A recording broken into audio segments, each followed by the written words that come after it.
Yesus Barabas itu adalah Yesus anak Bapa, tapi tingkah lakunya penuh kejahatan.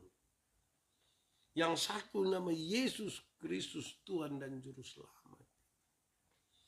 Masihkah mulut kita mengatakan kita memilih Yesus yang perjuangannya penuh kasih? Dua-dua tidak suka pada penindasan Romawi. Yang satu berjuang dengan kasih, yang satu berjuang dengan kekerasan. Saudara akan memilih Yesus yang berjuang dengan kasih. Semoga saudara-saudara mendapatkan bagian-bagian ini untuk merenungkan apa yang sementara saudara alami, apa yang tidak baik. Tapi Tuhan Yesus ada, bahkan Dia mau menolong kita. Dia mau menggantikan kita.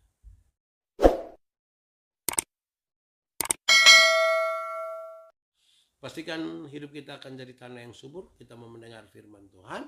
Mari kita tunduk kepala, mari kita berdoa. Tuhan Allah kami, Bapa pengasih dan penyayang, syukur kepadamu Tuhan karena malam hari ini Tuhan berkenan mengumpulkan kami semua di malam penuh berkat, malam penuh sukacita. Diberkatilah kami semua yang mengambil bagian dalam pelayanan di malam penuh berkat ini. Tuhan memberkati hamba-Mu, Tuhan berkati semua jemaat Facebook yang mengambil bagian dalam pemberitaan ini. Jauhkanlah semua penggoda pencobaan, biarlah di dalam damai sejahtera-Mu kami belajar firman Tuhan. Kami rindu pada firman-Mu. Berfirmanlah bagi kami Tuhan. Di dalam nama Yesus firman yang hidup itu kami berdoa. Amin. Bapak Ibu, saudara-saudara yang dikasihi dalam Tuhan Yesus, di malam hari ini saya mau ajak kita merenungkan satu bagian pembacaan Alkitab, ya saudara-saudara, sebagaimana yang tertulis di dalam Injil Matius pasal 27, saudara-saudara, Injil Matius pasal 27. Saya ajak kita merenungkan bagian ini, Injil Matius pasal 27 ayat 11 sampai ayat yang ke-26. Berbahagia setiap orang yang mendengar firman, memelihara dan melakukan di dalam hidup setiap hari. Shalom. Selamat malam, salam sehat, salam sukacita. Apa kabar saudara-saudara semua?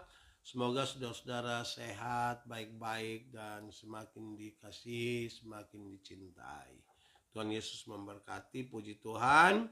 Saya senang sekali mengajak saudara untuk kita merenungkan bagian ini. Pembacaan ini menarik karena kembali berbicara tentang satu kisah di sekitar kesengsaraan Tuhan Yesus, dan kaitan yang saya maksudkan di sini adalah berbicara tentang ada satu orang lain yang juga nama Yesus, tapi dia disebut Yesus Barabas. Saya kira orang yang disebutkan ini Yesus Barabas, banyak orang yang tidak suka dia. Bahkan kalau kita mau untuk peran jadi dia juga orang tidak mau lah, kira-kira begitu. Tapi siapakah Barabas itu, saudara? Coba kita renungkan. Siapakah Barabas itu? Yang menarik adalah Yesus Barabas adalah nama sebenarnya dalam bahasa Ibrani Jesua Barabas, yang kemudian diterjemahkan menjadi Yesus Barabah, yang berarti, ini yang artinya menarik ini, yang artinya Yesus putra Bapa. Yesus Barabas itu berarti Yesus putra Bapa.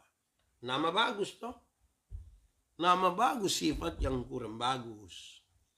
Kadang-kadang kita pun nama ini bagus sekali, sifat tidak bagus. Saya nama Joseph, diharapkan bisa seperti Yusuf itu, tapi bisa saja tidak. Ada yang nama Ayu, tapi aduh dia pun kasar minta ampun, padahal nama Ayu. Ada macam-macam lah. Kita kalau dari segi nama kita sudah bagus. Mungkin kita punya usaha nama Haleluya, Immanuel, tapi harganya yang halilintar lah, kira-kira begitu. Jadi dari segi nama, Yesus Barabas itu berarti Yesus putra Bapa. Ini luar biasa karena kurang lebih juga sama dengan Tuhan Yesus. Bagian pertama, saudara, Barabas itu digambarkan dalam pembacaan tadi sebagai seorang narapidana dan tahanan politik Roma. Dia narapidana. Kenapa dia masuk penjara? Dia ini seorang tahanan politik. Ini sebuah catatan yang mulai menunjukkan siapa dia sebenarnya. Catatan-catatan lebih tentang dia ini saya kira menarik. Kenapa? Karena dia kemudian ditahan di dalam penjara karena dia memberontak dengan melakukan pembunuhan dan pencurian. Yesus Barabas, yang artinya Yesus Putra Bapa ini. Dia menjadi tahanan politik, ditangkap dan dimasukkan ke dalam penjara. Karena dia memberontak terhadap pemerintah, melakukan pembunuhan dan pencurian di zaman pemerintahan Pontius Pilatus. Menurut saudara, orang ini pantas dihukum atau tidak? Pasti pantas dihukum. Menurut saudara, kalau ini orang ditahan di dalam tahanan, setuju kok tidak? Saya yakin saudara akan mengatakan setuju. Saudara-saudara, dalam Injil Yohanes, Barabas disebut sebagai seorang penyamun dan perampok. Dia orang jahat lah. Disebutkan sebagai seorang penyamun, disebutkan sebagai seorang yang jahat. Saya ingin ulang-ulang mengingatkan, Yesus Barabas itu berarti Yesus Putra Bapa. Namanya sudah bagus sekali. Tapi sayang, dia menjadi tahanan politik. Kenapa? Kan dia memberontak dengan pembunuhan dan pencurian di zaman Pontius Pilatus. Oleh Yohanes dia disebut sebagai seorang penyamun, dia disebut sebagai seorang perampok. Ternyata saudara, nama yang bagus itu tidak menjamin tingkah laku yang bagus. Syukur-syukur kalau nama bagus, tingkah laku juga bagus. Kadang-kadang kita menghindar sekali untuk ke nama Yudas, tapi kita pun tingkah laku ke Yudas. Atau seterusnya, macam-macam lah. Tapi pembacaan ini menarik ya. Dia nama Yesus Barabas, yang artinya Yesus Putra Bapa, tapi tindakannya berbeda betul dengan Tuhan Yesus. Saudara-saudara, ini menjadi catatan lebih karena ia adalah seorang pemimpin perjuangan pembebasan. Kenapa dia memberontak? Kenapa dia membunuh? Kenapa dia mencuri? Karena Yesus Barabas adalah seorang pemimpin perjuangan pembebasan dari kekuasaan Romawi dengan cara-cara kekerasan. Diperhadapkan sekarang saudara, karena ini menjadi penting untuk kita lihat sesuatu yang baik, bahwa ada Yesus yang berjuang juga dengan jalan damai, cinta damai, penuh kasih. Tapi ada Yesus juga yang tidak suka terhadap kekuasaan Romawi, berjuang dengan cara-cara kekerasan. Kalau saya tanya saudara lebih suka Yesus yang berjuang dengan kasih atau Yesus yang berjuang dengan cara kekerasan, saya sangat yakin saudara akan menjawab, kami rindu Yesus yang penuh kasih. Iya, setuju. Tetapi saudara lihat seperti orang-orang Yahudi, waktu diperhadapkan Yesus Kristus atau Yesus Barabas, mereka sepakat bebaskan saja yang Barabas. Yesus yang penuh kasih itu disalibkan saja. Yesus Barabas yang adalah seorang perampok dan pembunuh, pencuri, yang orang jahat itu dibebaskan saja. Nah, ini bahaya. Memang Eka dia seperti kisah Robin Hood, tapi tidak ada pencuri untuk kebaikan. Jangan karena untuk melakukan kebaikan kita melegalkan kesalahan. Itu juga tidak boleh. Nah, saudara-saudara, selanjutnya kita melihat di sini perbedaannya. Orang-orang Yahudi ini berhadapan dengan dua orang yang sama-sama rindu untuk membawa pembaharuan, pembebasan. Yang satu dengan jalan cinta damai, yang satu dengan jalan kekerasan. Pasti kalau disuruh memilih, kita mengikuti bagian di malam penuh berkat ini akan memilih Yesus yang penuh kasih. Tapi kadang-kadang kita suka sekali, saudara, untuk dengan cara-cara kekerasan. Banyak orang Kristen kok masih dengan cara-cara kekerasan. Baik saudara-saudara, Yesus dan Barabas. Yesus dan Barabas adalah tahanan yang menjadi pokok pembicaraan dalam sidang yang dipimpin oleh Pilatus. Tuhan Yesus, Barabas, sama-sama tahanan, sama-sama menjadi pokok, sama-sama nama Yesus. Artinya luar biasa. Wih, Yesus Putra Bapa. Sama-sama ada dalam persidangan dipimpin oleh Pilatus. Tuhan Yesus menjadi tahanan karena kebencian orang Yahudi terhadap dia. Tuhan Yesus menjadi tahanan karena kebencian orang-orang Yahudi terhadap Tuhan Yesus. Sehingga mereka memberi tuduhan palsu kepada Tuhan Yesus. Tuduhan-tuduhan palsu memang kalau dituduh itu tidak enak. Saya kadang-kadang tuduh orang, tapi orang juga kadang-kadang tuduh saya juga. Memang kalau dituduh tidak enak juga. Yesus dituduh seperti apa? Satu, Yesus dituduh menghujat Allah. Yesus dituduh menghujat Allah karena mengaku sebagai anak Allah. Ini orang dianggap tidak baik. Kedua, Tuhan Yesus dituduh melanggar hukum Sabat karena murid-muridnya petik gandum di hari Sabat dan seterusnya. Ketiga, Tuhan Yesus dianggap melanggar karena untuk membayar pajak kepada kaisar, padahal Tuhan bermaksud untuk mengajarkan sesuatu yang berbeda kepada murid-muridnya. Yang menarik saudara-saudara dalam pembacaan tadi bahwa Barabas dilepaskan karena keinginan orang-orang Yahudi. Barabas dilepaskan karena keinginan orang-orang Yahudi. Kebencian kepada Tuhan Yesus itu lebih membuat mereka memilih supaya Barabas penjahat itu, penyamun itu, pemberontak itu, dia yang dibebaskan. Biarin orang jahat saja yang dibebaskan. Yang baik yang dikasih masuk di penjara. Ini sama dengan kita suka bertanya begini. Orang baik atau orang jahat yang masuk penjara? Orang baik atau orang jahat? Pasti kita bilang orang jahat. Betul, kalau misalnya kita sepakat orang baik yang masuk penjara, orang jahat dibebaskan, saudara mau? Pasti saudara bilang tidak mau, setuju. Oke, kalau begitu saya bertanya, kira-kira pisang dimakan oleh kambing. Kambing makan pisang. Yang jahat pisang atau kambing? Pasti saudara bilang kambing yang jahat. Berarti yang masuk penjara harus kambing atau pisang? Saudara pasti bilang kambing karena dia yang jahat, dia yang kesusak pisang. Tapi kenyataan kita membuktikan orang pagar pisang, bukan kasih masuk kambing dalam kandang. Seolah-olah pisang yang akan lari jadi mereka kandangkan pisang, kambing itu mereka lepaskan begitu saja. Nah, ini juga ada soal di sini sesungguhnya. Nah, saudara-saudara, sebagaimana kita ketahui bahwa telah menjadi kebiasaan bagi wali negeri untuk membebaskan satu orang hukuman bagi mereka tiap-tiap hari raya itu atas pilihan banyak orang.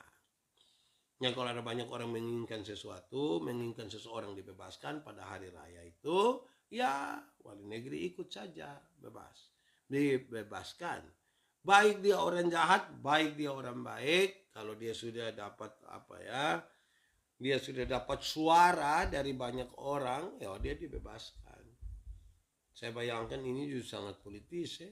Berarti kalau orang-orang yang bisa bayar orang, bisa bayar massa, ya, dia masuk penjara, tilam, dia suka keluar di hari raya itu karena banyak orang bisa disuruh untuk mengatur dia keluar karena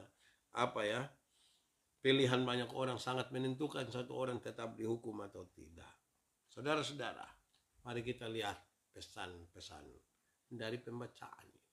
Satu, pilihan pada Barabas untuk dibebaskan. Roswita Oha, setiap kebaikan yang dilakukan belum tentu benar di mata orang yang tidak akan pernah menyukai kita. Amin. Kadang-kadang kita bikin baik, kalau mau tunggu orang bilang itu baik, memang kita akan sulit karena semua yang kita lakukan baik belum tentu diterima baik juga oleh orang lain. Iya, kira-kira begitu. Pilihan pada Barabas untuk Barabas yang dibebaskan dan Yesus yang disalibkan terjadi karena kebutaan hati. Kenapa hati mereka buta? Jawabannya karena iri hati. Iri hati ini memang tidak baik. Saya mau tanya saudara yang ada duduk sama-sama, lihat kiri kanan, baku tanya, saudara tukang iri hati atau tidak? Iri hati ialah, saya suka bilang ini dan saya kira saudara ingat, iri hati ialah lebih baik saya rugi, asal saudara rugi lebih banyak daripada saya untung, tapi saudara untung lebih banyak. Ada dua orang yang sama-sama tukang iri hati. Dua-dua berdoa kepada Tuhan. Karena Tuhan tahu bahwa orang dua tukang iri hati, Tuhan kirim satu malaikat. Malaikat bilang, karena kamu dua sama-sama tukang iri hati, maka Hanya satu saja yang minta. Satu saja yang minta. Yang satu tidak usah. Tapi yang minta itu dia minta apa, yang tidak minta itu dapat 2 kali lipat. Contoh, kalau saya minta motor 1, maka yang tidak minta itu dapat motor 2. Dari kamu 2, siapa yang berani minta? Dua-dua tidak berani, Akhirnya buang undi, saya yang harus dapat. Karena saya yang harus dapat meminta ini, saya pikiran ini. Kalau saya minta kaya, nanti Pak Adolf Ambalabi lebih kaya dari saya. Pikir, aduh, daripada dia lebih kaya, saya pikiran. Akhirnya saya minta, Tuhan, kasih saya punya mata buta 1. Kalau saya punya mata buta 1, Pak Adolf buta berapa? Nah, buta 2. Buta 1 rugi, kok tidak? Rugi.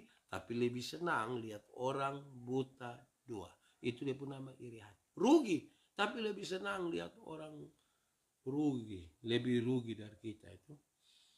Kita pulang, terus ada orang bawa motor kencang, hampir tabrak kita silih begini, lewat 20 meter, dia jatuh, bruk. Kita bilang apa? Di Kupang bilang, mampos. Lihat begini, ternyata kita pun bapak yang jatuh. Senang sekali lihat orang susah. Dan susah sekali lihat orang senang. Ini jadi masalah buat kita, saudara-saudara. Karena serius, memang iri hati itu tidak baik. Iri hati itu bisa membuat orang menolak kebenaran.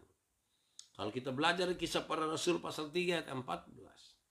Dan siapa yang menolak kebenaran menjadi sahabat dunia. Dan siapa yang menjadi sahabat dunia, dia menjadikan dirinya musuh Allah.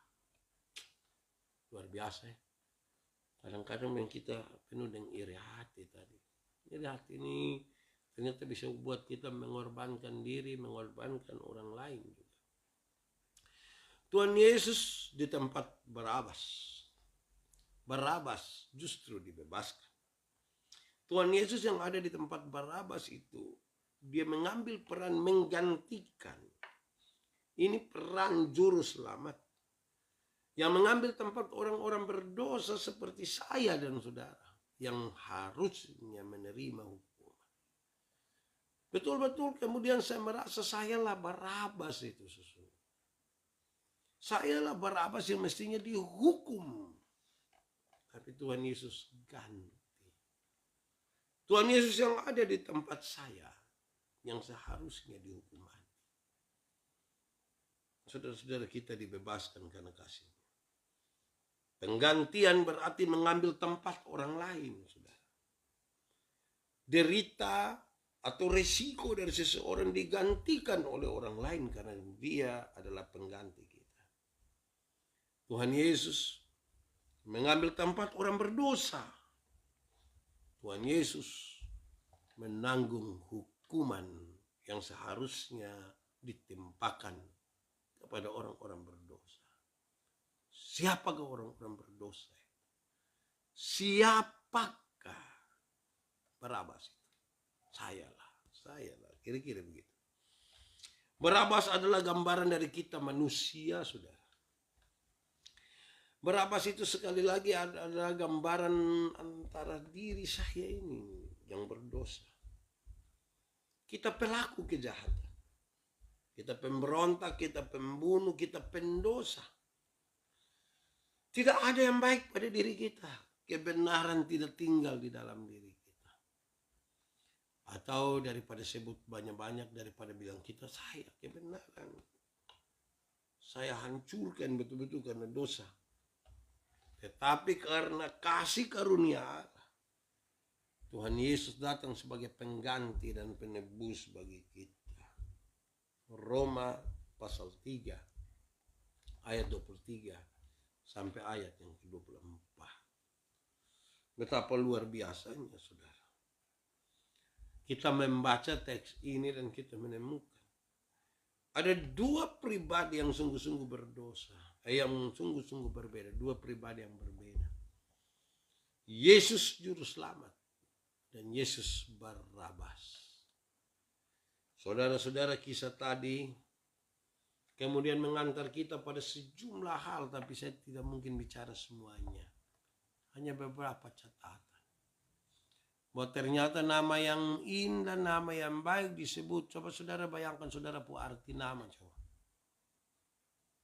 Tapi apakah sudah sejalan dengan sifat perilaku?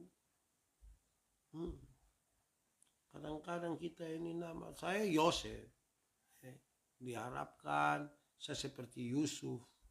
Kadang-kadang tidak begitu. Ada yang dipanggil apa ya? Misalnya dipanggil apa begitu. Oke, bagaimana suaranya masih kedengaran kok? Saya berharap suara bisa kedengaran karena ada yang bilang tidak kedengaran dengan baik. Ya, ada kita dipanggil papa, tapi kita tidak menyampaikan sifat kebapaan. Ada yang nama Immanuel, macam-macam gitu nama, tidak begitu. Berikut saudara-saudara, pengaruh daripada yang disampaikan oleh istri Pilatus. Dia duduk-duduk di situ. Dia lihat suaminya. Dia katakan sesuatu. Janganlah engkau lakukan itu. Tadi malam saya tidak bisa tidur karena orang ini. Ada pesan yang serius. Pesan untuk jangan buat apa-apa. Tapi saudara lihat bahwa desakan dari orang-orang sangat kuat supaya Tuhan Yesus itu dihukum mati. Terlalu kuat. Saya tidak bertanggung jawab terhadap darah orang ini. Dan dia tidak bersalah. Mereka bilang biarkanlah kami dan anak-anak kami menanggung. Kadang-kadang kita pemulut ini mesti dijaga dengan baik supaya tidak asal bicara. Terlalu gampang karena emosi kita bisa berbicara hal yang membawa persoalan bagi kita. Iya. Kami dan keturunan kami dan anak-anak kami. Kurang lebih 40 tahun segera setelah itu, saudara-saudara, hancurlah. Orang Yahudi di mana hilang semua, nanti sampai tahun 1948 baru berdiri negara Israel. Ini gara-gara kita bicara ini. Kami dan anak-anak kami menanggung. Hati-hati dengan emosi, hati-hati dengan kebencian. Hati-hati dengan iri hati. Karena itu semua bisa membuat kita sangat gampang berbicara tapi tidak bisa mempertanggungjawabkan itu. Kita bisa menyesal di kemudian hari kalau tidak dengan teliti. Sehingga orang tua bilang, kalau kamu mau ambil keputusan untuk sesuatu, jadi tenang dulu. Alkitab bilang, kuasailah dirimu, jadilah tenang. Supaya kamu berdoa. Jangan bikin apa-apa tuh tergesa-gesa. Jangan bikin apa-apa itu terkesan mau buru-buru, cepat jadi. Jangan. Tuhan mau kita jaga segala sesuatu. Jaga hati. Jaga mulut. Jaga pikiran. Semuanya. Dalam masa raya sengsara ini, saudara. Betapa Tuhan menderita karena kita. Dia mengganti saya. Dia mengganti saudara. Kita mestinya yang ada di tempat di mana dia disiksa. Mestinya kita yang ada di tempat di mana dia mendapatkan berbagai-bagai hukuman. Sayalah yang Tuhan gantikan. Saudara-saudaralah yang Tuhan gantikan. Kenapa kita mesti pelihara kekerasan? Yesus dua-dua namanya. Yang satu Yesus Kristus, yang satu Yesus Barabas. Yesus Barabas itu adalah Yesus anak Bapa, tapi tingkah lakunya penuh kejahatan. Yang satu nama Yesus Kristus, Tuhan dan Juru Selamat. Masihkah kita, mulut kita mengatakan kita memilih Yesus yang perjuangannya penuh kasih? Dua-dua tidak suka pada penindasan Romawi. Yang satu berjuang dengan kasih, yang satu berjuang dengan kekerasan. Saudara akan memilih Yesus yang berjuang dengan kasih. Dari mulut kita bisa mengatakannya. Tetapi belum tentu dari sikap kita. Kerinduan kita untuk menghancurkan orang lain itu lebih besar daripada kasih terhadap orang lain. Ada banyak istri yang sangat benci kepada suaminya sendiri. Ada banyak suami benci kepada istrinya sendiri. Ada banyak anak-anak benci kepada orang tuanya dan tidak suka serumah dengan orang tuanya. Ada banyak orang tua bahkan benci kepada anak-anaknya, membuang anak-anaknya, tidak memperhatikan anak-anaknya. Tanpa sadar kita telah mengambil jalan-jalan penuh kejahatan. Kadang-kadang kita telah mengambil jalan-jalan yang penuh dengan penuh dengan dosa. Tetapi kita bersembunyi seolah-olah itu menjadi sebuah kebaikan. Kasihlah yang ada di depan. Yang membuat Tuhan Yesus itu berkorban bagi saya. Berkorban bagi saudara. Persis seperti dia menggantikan posisi daripada Barabas. Nah, ini menjadi persoalan buat kita, saudara. Semoga saudara-saudara mendapatkan bagian-bagian ini untuk merenungkan apa yang sementara saudara alami, apa yang tidak baik. Tapi Tuhan Yesus ada, bahkan dia mau menolong kita. Dia mau menggantikan kita. Puji Tuhan untuk firman malam hari ini. Tuhan memberkati kita, mari kita berdoa. Ya Tuhan Allah kami, Bapa yang penuh dengan kasih setia, terima kasih banyak Tuhan sudah menolong kami. Kami ada di malam penuh berkat ini. Kami ada dalam sebuah keadaan di mana kami belajar firman Tuhan dan kami menemukan kamilah seperti Barabas. Tuhan telah menggantikan kami, syukur kepadamu. Kami berdoa Tuhan terus menyertai perjalanan hidup kami. Tiap-tiap waktu. Memberkati semua yang sudah kami kerjakan. Istirahat kami malam hari ini kami taruh di dalam tangan kasih-Mu. Kami berdoa untuk malam penuh berkat besok malam. Tuhan bawa lebih banyak orang untuk kami belajar bersama. Terima kasih ya Bapa di surga. Terpujilah nama-Mu, diberkatilah semua yang ambil bagian di malam penuh berkat ini. Di dalam nama Yesus kami berdoa. Amin.